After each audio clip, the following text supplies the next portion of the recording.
Monsieur, vous êtes bien Ball Alain Édouard Gabriel, né à Ézot en 1961 et habitant à Gerpine. C'est bien correct. Merci, Monsieur Ball. Je vous rappelle que la commission d'enquête a le pouvoir de prendre toutes les mesures d'instruction prévues par le Code d'instruction criminelle. Et avant de vous inviter à prêter serment, je tiens à attirer votre attention sur l'article 14 du Pacte international relatif aux droits civils et politiques du 19 décembre 1966, rédigé comme suit. Toute personne accusée. Pouvez-vous nous dire avec précision, 1. Quels étaient les participants, 2. Quel était l'objet de la réunion, 3. Quelles sont les questions qui ont été discutées, et 4. Quelles sont les décisions qui ont été prises? Donc, à la demande du Bureau central de recherche, par un fax, et à la demande du commandant district faisant fonction, puisque celui-ci était en congé, j'ai participé à la réunion qui s'est tenue à Charleroi le 9 août à 10 h, auquel étaient conviés la BSR de Thoin, la BSR de Serein, la BSR de Namur et également la BSR de Charleroi. Alors pourquoi étais-je présent à cette réunion? Étant donné que nous étions en période de vacances, on m'a demandé donc de remplacer le commandant Legros qui, pour des raisons impérieuses de famille, j'ai donc remplacé cet officier à cette réunion. Alors les objets de cette réunion étaient, et là je suis à même de vous remettre une copie des notes qui se trouvent dans mon carnet de renseignements judiciaires et que je vous remets donc avec le contenu, mais que je peux naturellement dresser un premier bilan ici devant vous. Donc l'objet de cette réunion était de discuter des disparitions de Julie Mélissa et de faire un échange d'informations des différentes BSR présentes et de voir quelles étaient les possibilités de recherche en la matière. Donc chaque BSR a pu s'exprimer librement et donner les informations à sa disposition. Donc il a été fait état des renseignements qui étaient à la disposition des enquêteurs de Liège. Il y avait notamment un problème d'une Peugeot 205 gris-noir avec 5 portes, donc ce n'était pas confirmé. Il a été également dressé un petit peu l'organisation de la gendarmerie au niveau de cette enquête, toujours de Liège. Ensuite, on a également parlé de l'affaire Elisabeth Brichet. Ensuite, on a parlé de Dutroux, étant donné que nous avions reçu une information donc, du maréchal de logis Pettens. Et finalement, nous sommes arrivés à certaines hypothèses.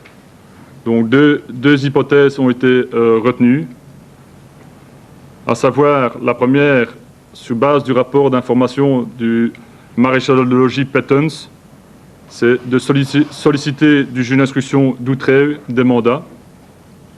La deuxième hypothèse était la reprise de contact du maréchal de logis Pettens avec l'informateur au sujet de vol pour initier un dossier avant la fin août pour perquisitionner éventuellement chez les Dutroux-Martin.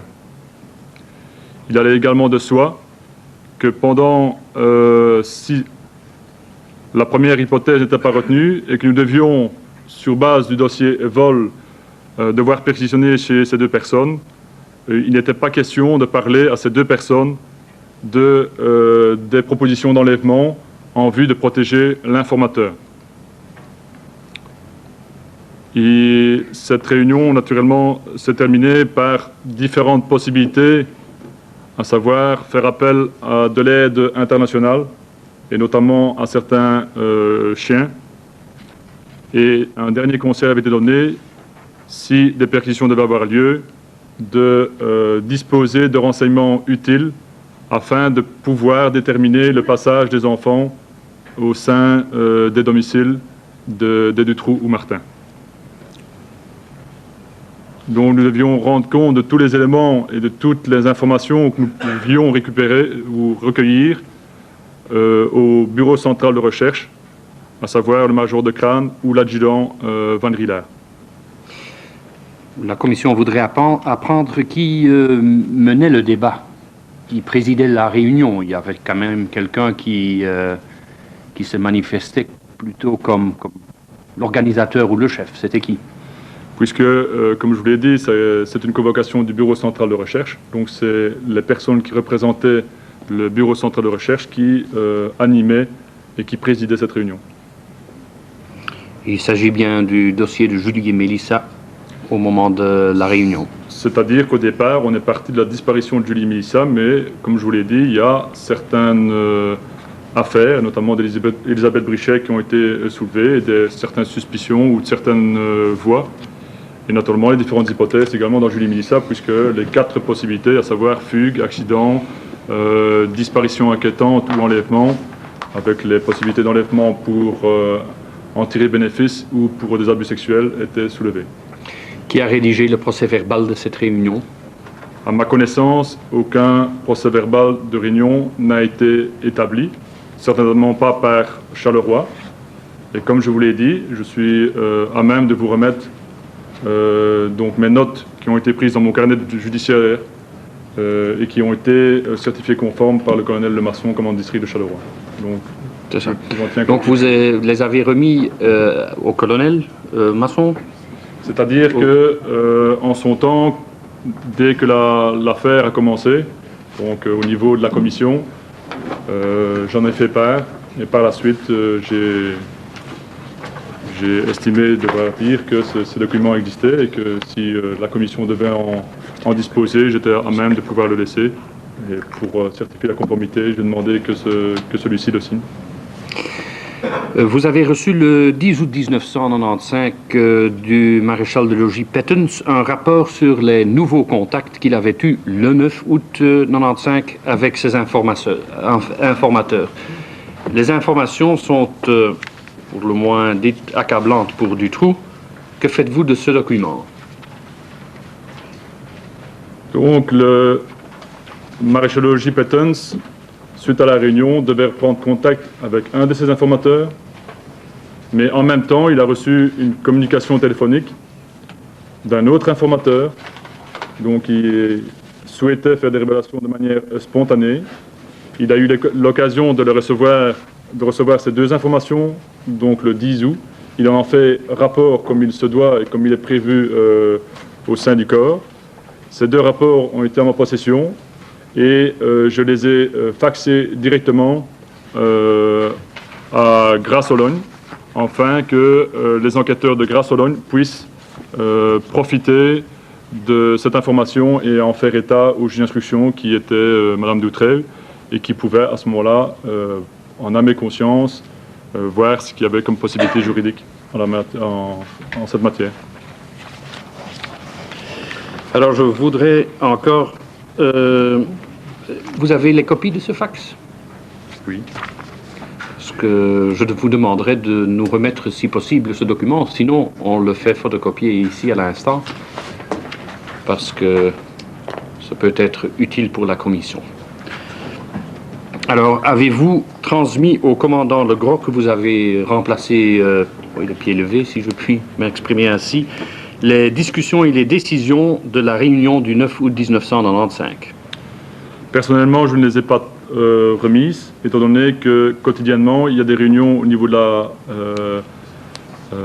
la BSR, et que par conséquent, avec l'enquêteur principal qui est M. Michaud, il allait avoir l'état de la question, puisque certains contacts téléphoniques ont lieu avec l'enquêteur et pas nécessairement avec l'officier. Et par conséquent, je suppose que le meilleur la meilleure manière, je veux dire, de transmettre les données était celle de l'enquêteur principal. C'est ça. Alors, je voudrais encore savoir, vous avez dit que les nouveaux éléments qui étaient apportés par M. Pettens, vous les avez envoyés par fax à Grazologne. Mais est-ce que vous avez également fait mention des nouveaux éléments auprès de M. Legros?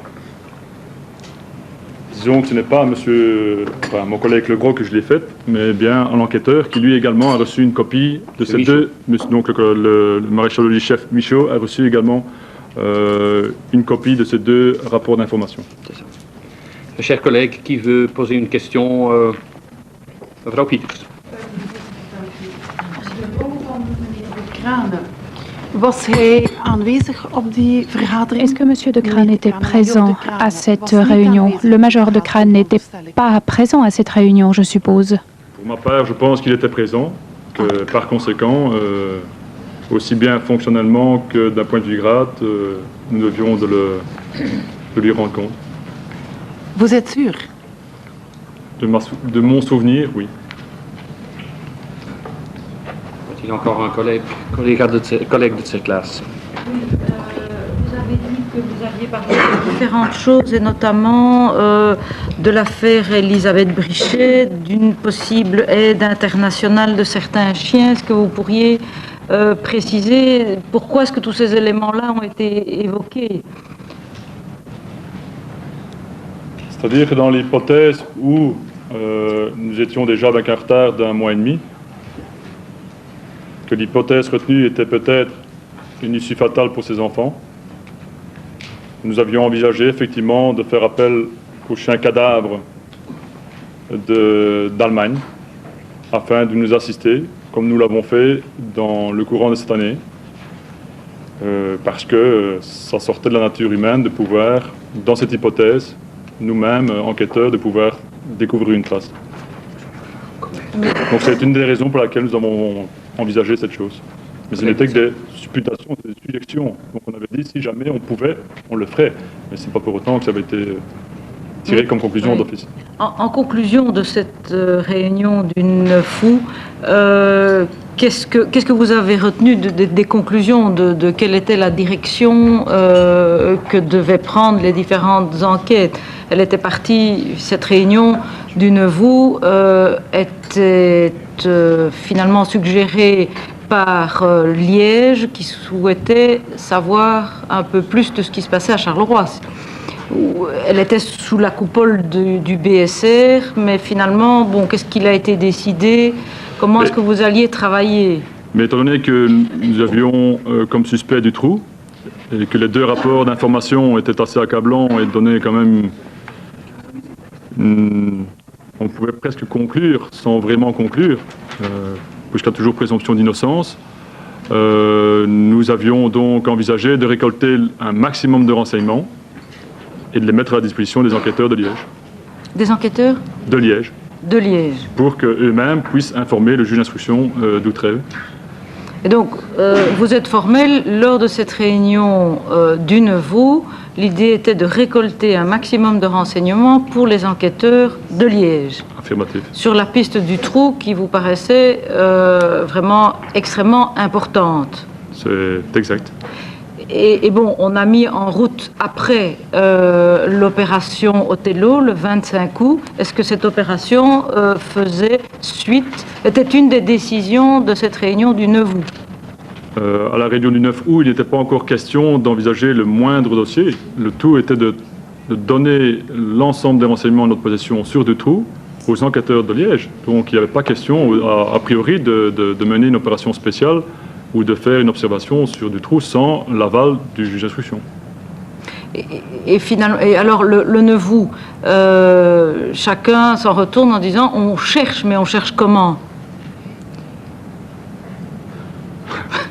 On va chercher des renseignements. C'est-à-dire que les éléments que nous souhaitions chercher étaient les différents domiciles de Dutroux et de Martin, ainsi que les différents véhicules qu'ils pouvaient utiliser, puisqu'il y avait eu des faits, donc voir si dans ces véhicules il n'y avait pas de similitudes avec les témoignages, voir également si le juge d'instruction souhaitait faire des perquisitions, qu'ils puissent disposer des différents domiciles pour libeller les mandats. Vous parlez du juge d'instruction de Liège. De Liège, toujours. Oui, mais les domiciles de Martin et Dutroux, ils étaient connus depuis longtemps à Charleroi. On n'a pas pu dire ça à la réunion du Neuvou, puisqu'on a perquisitionné déjà en novembre 93, tout ça était connu à Charleroi. C'est-à-dire qu'il y avait des renseignements que nous avions appris, à savoir une possibilité d'une caravane du côté de Huy, des domiciles ou des entrepôts qui auraient pu être revendus ou rachetés. Donc il fallait reconfirmer toutes les informations. Dutroux et consorts, je crois, avaient l'air de vendre et de racheter des habitations, peu importe si on peut appeler ça une habitation, mais enfin différents domiciles. Donc on se devait de reconfirmer ou d'infirmer certains domiciles. Et qui est-ce qui était chargé de la récolte de ces renseignements? Le premier chef Michaud, pour Charleroi. Sur ce point quand même, ce qui m'étonne, dans votre texte que vous remettez à la commission, il y avait donc 2 hypothèses de retenue. Pourquoi vous n'avez pas choisi la première hypothèse, à savoir, sur base des éléments de M. Pettens, immédiatement solliciter auprès du juge d'instruction, Mme Doutrève, les mandats de perquisition? Pour quelle raison on a délaissé cette piste et on a choisi la deuxième? Je crois qu'on ne l'a pas délaissé. Dans la mesure où les collègues de Liège disposent de ces informations-là, en font, je suppose, état à Madame le juge d'instruction. Je dis bien, je suppose, je n'ai pas été confirmé moi-même et je ne sais pas ce qui a été fait à Liège. Dans la mesure où ces rapports ont été transmis, où on a fait part à Madame le juge d'instruction, nous, on s'attend qu'il y ait des perquisitions qui seront menées sur le district de Charleroi, donc sur l'arrondissement judiciaire de Charleroi, mais venant de Liège. C'est ça. Collègue, mais comme apparemment, semble-t-il, de ce côté-là, le juge d'instruction, sans connaître les fondements du pourquoi elle n'a pas voulu délivrer des mandats, donc on est revenu sur la deuxième hypothèse. Collègue Geerdekens et puis collègue de Crolly. Quelques questions, Monsieur le Président. Et d'abord une dans la foulée de ce que vient de dire Monsieur Ball. Donc, la juge d'instruction de Liège, selon vous, n'a pas pris l'initiative de délivrer des mandats de perquisition, ce qui vous a obligé à trouver d'autres voies. Et vous n'avez pas pensé interroger officiellement vos collègues de Grasse-Sologne en leur demandant « Mais pourquoi Grasse, de grâce, Madame Doutré n'utilise-t-elle pas la voie si simple, si classique de procéder à des devoirs d'instruction dans le cadre de son mandat ?» Il ne m'appartient pas, donc il y a un commandant district à Liège, donc c'est à lui à faire ce devoir. Je suppose que les enquêteurs de Liège font rapport à leur commandant district. Si maintenant Madame Doutré n'a pas voulu délivrer des mandats, je n'ai... Répondez pas à ma question.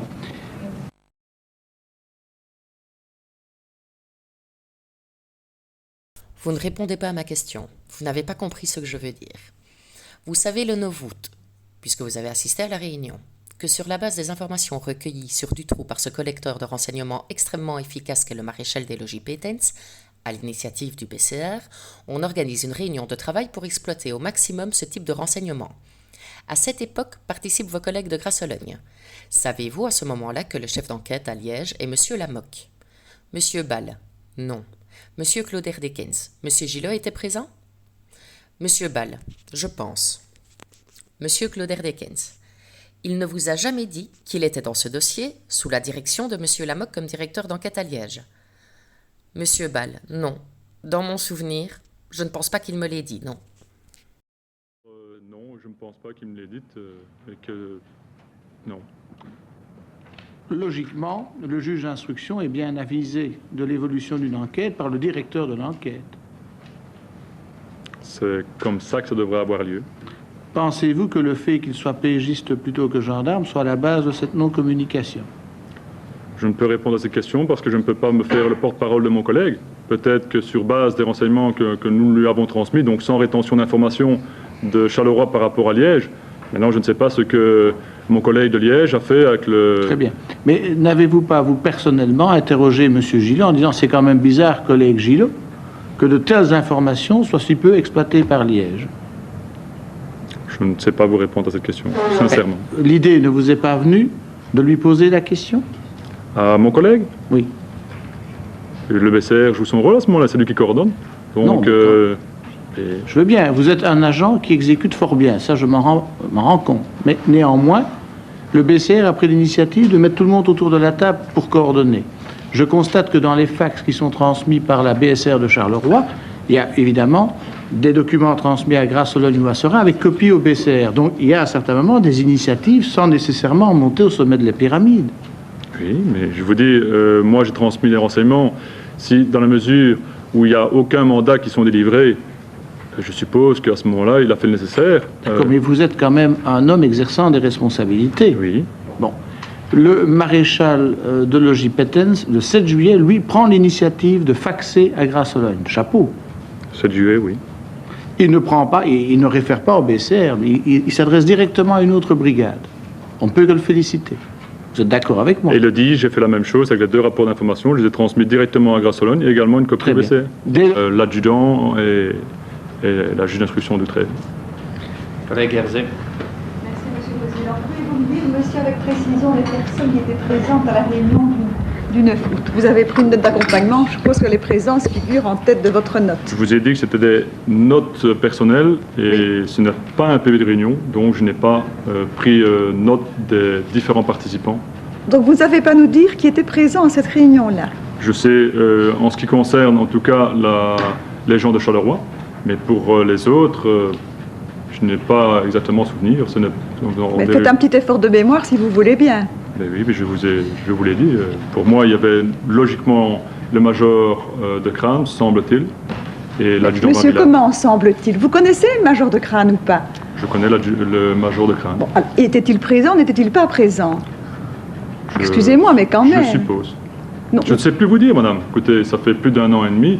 Je n'ai pas souvenir de... Mais c'est une réunion importante quand même, vous êtes bien d'accord, qui réunit 5 brigades ou 4 brigades. Et pour vous, les gens présents n'ont qu'une espèce d'importance, dont le major du BC. Vous ne savez pas dire s'il était présent ou pas présent? Non. Non. Bon. Alors, deuxième question, si vous voulez bien, monsieur, si votre mémoire daigne refaire surface. Vous avez donc dit que dans l'esprit de Charleroi, la liaison entre Dutroux et Julie Mélissa est tout à fait faite, dans votre esprit à vous en tout cas. C'était un suspect potentiel, c'est bien ça? Ils sont sur base de 2 rapports d'information. Bon. Est-ce que c'est bien, je m'excuse de vous interrompre. Je vous en prie. Le 10, c'est seulement à ce moment-là que nous avons 2 informations qui vont vers le même chemin. Bon. Alors, est-ce que dans l'esprit de vos collègues, la liaison était aussi faite entre un suspect potentiel qui était Dutroux et Julie et Mélissa, l'enlèvement des petites filles? Nous avions à ce moment-là aucun élément objectif pour établir qu'il s'agissait bien de Dutroux. Mais alors, à quoi servait cette réunion s'il n'y avait aucun élément objectif? De quoi avez-vous parlé? C'était du Dutroux et de l'enlèvement des petites filles.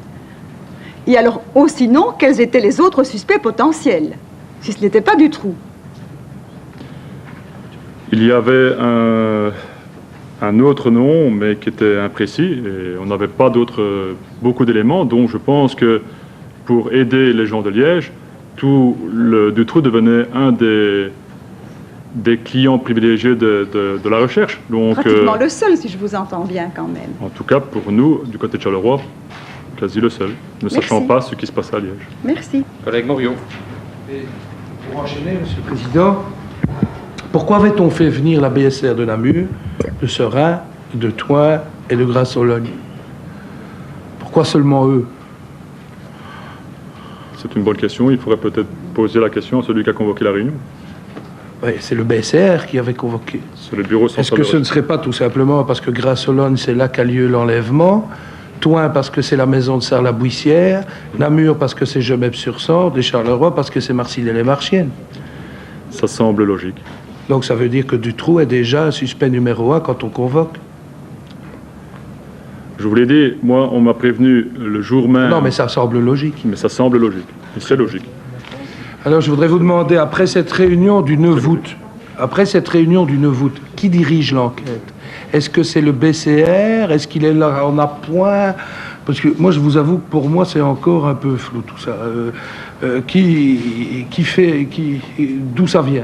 Parce qu'on voit les fax envoyés par le BCR au niveau international, des avis de recherche non urgents. Concernant toujours la disparition de Julie et Mélissa, il va de soi que quand il y a des demandes de renseignements qui viennent de différents districts, donc ici, en l'occurrence, quand il y a une disparition, le district qui doit gérer ce dossier fait des demandes aussi bien au bureau central de recherche qui rediffuse, ou il y a des fax qui sont directement envoyés s'il y a des éléments plus précis à l'unité qui peut nous aider. Dans ce cas-ci, donc, celui qui gérait toujours l'enquête au niveau de Julie Mélissa était la gendarmerie de Liège. La gendarmerie de Liège. Mais alors, quel est le rôle du BCR, alors, exactement là? Mais le bureau central de recherche peut, à ce moment-là, elle détient également des renseignements et des fichiers au niveau de ses bureaux, et notamment certains dossiers antérieurs que nous ne disposons plus nécessairement au niveau des districts. Donc là, il y a déjà une aide et un appui qu'il peut avoir, mais par la suite, il peut également, dans les hypothèses où il y avait peut-être des voyages vers la Slovaquie, on a fait des demandes et ça passe toujours par le bureau central de recherche. Ok. Et donc l'enquête se poursuit, et manifestement, le 10 août, on acquiert de nouveaux éléments qui précisent davantage les informateurs. Bon, vous rassemblez, vous faites votre procès-verbal du 16 août. Et donc, fin août... Excusez-moi, ce n'est pas un procès-verbal. Non, vous faites votre... Non, ok. Et alors, fin août, vous avez quand même pas mal d'informations. Donc, on pourrait penser que dans vos deux hypothèses de la réunion du 9, on va prendre une décision.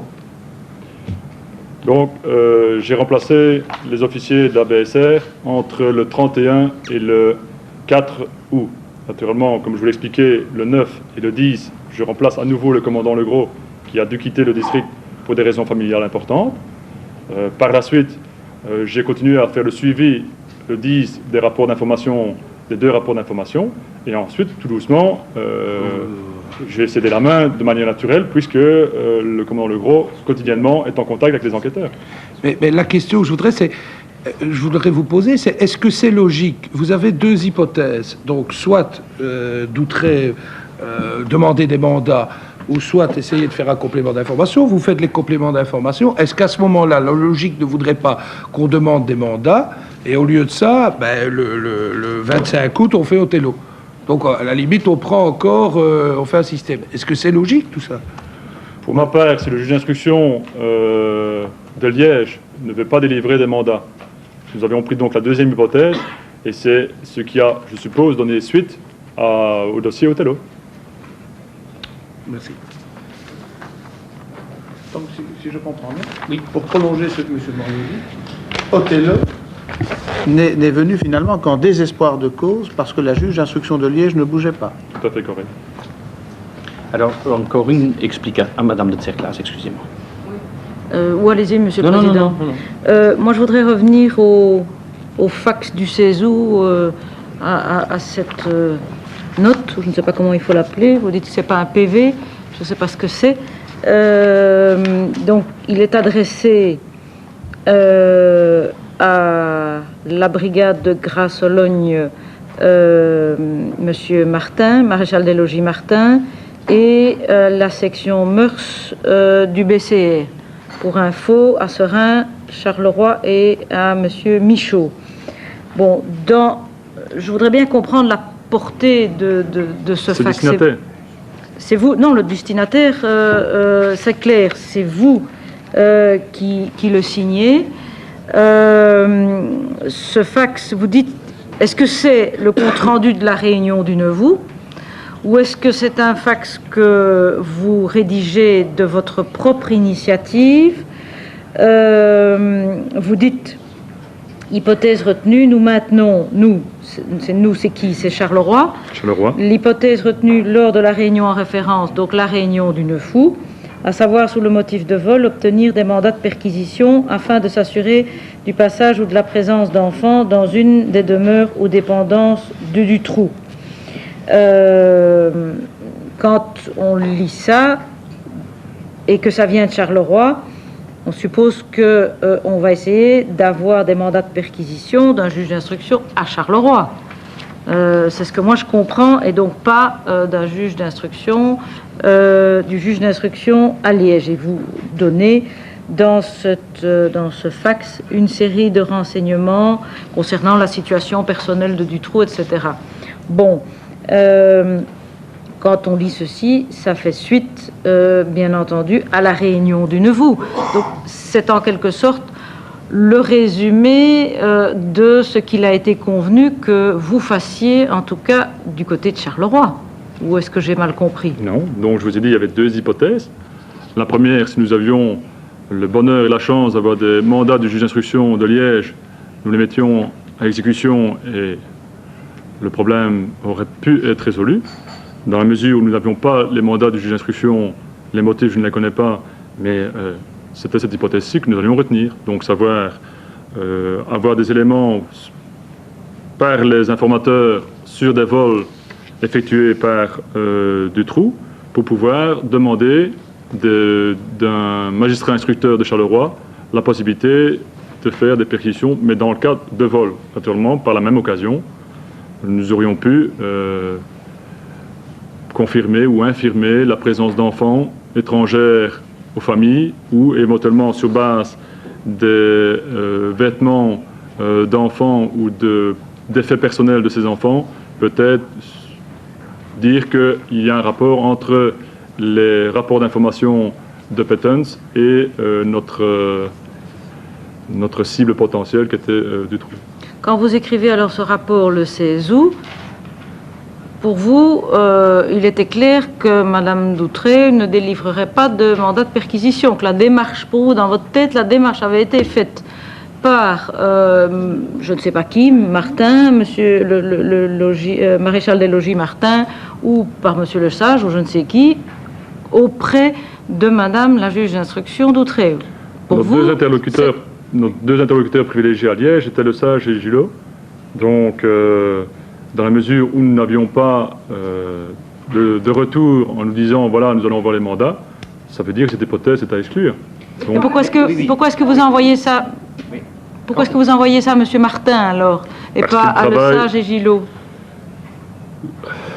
De bonne mémoire, vous m'excuserez de bonne mémoire, même si c'est important dans ce dossier, mais je vous fais état que si j'ai marqué premier man Martin, c'est que j'ai sûrement contacté la brigade de Grasse-Sologne pour savoir à qui je pouvais transmettre ces renseignements, puisqu'ils détiennent quand même des rapports d'information importants.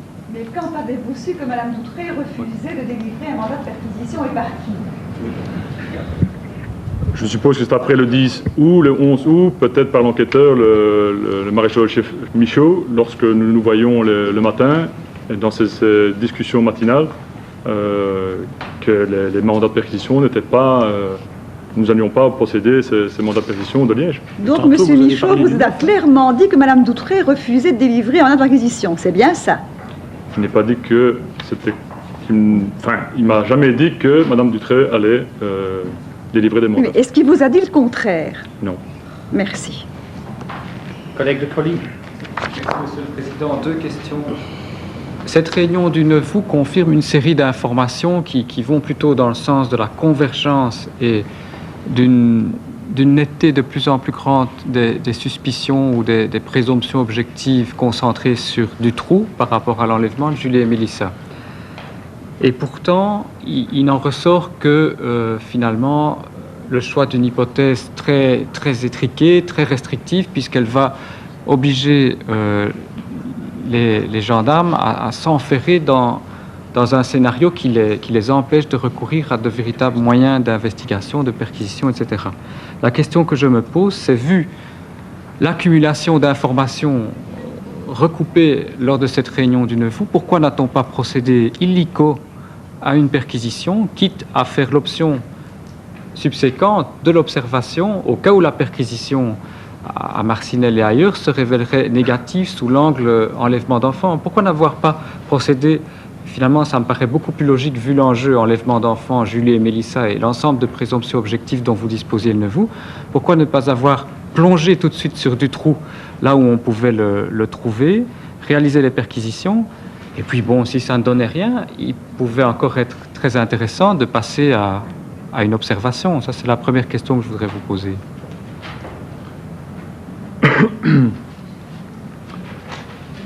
Dans le dossier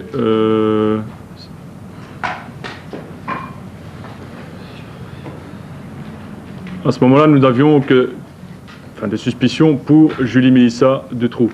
Si nous nous présentions chez un membre du parquet pour que celui-ci, à son tour, intervienne au niveau d'un magistrat instructeur sur la disparition de Julie Mélissa, je suis presque certain qu'aucun juge d'instruction de Charleroi n'aurait délivré un mandat en la matière, puisque c'est un dossier de Liège.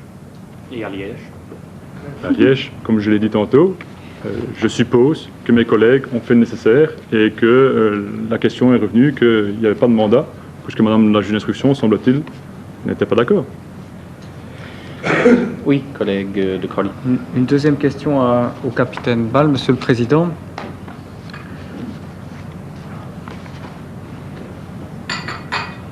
Moi, je présume que vous dites vrai quand vous dites on a sollicité des mandats, ou en tout cas on a tout fait pour essayer de motiver Liège et motiver la juge d'instruction dans la volonté de nous délivrer les devoirs dont nous avions besoin. Donc je prends acte de ça. Mais je pense que cela accréditerait votre thèse de pouvoir nous fournir des écrits qui étayent cela.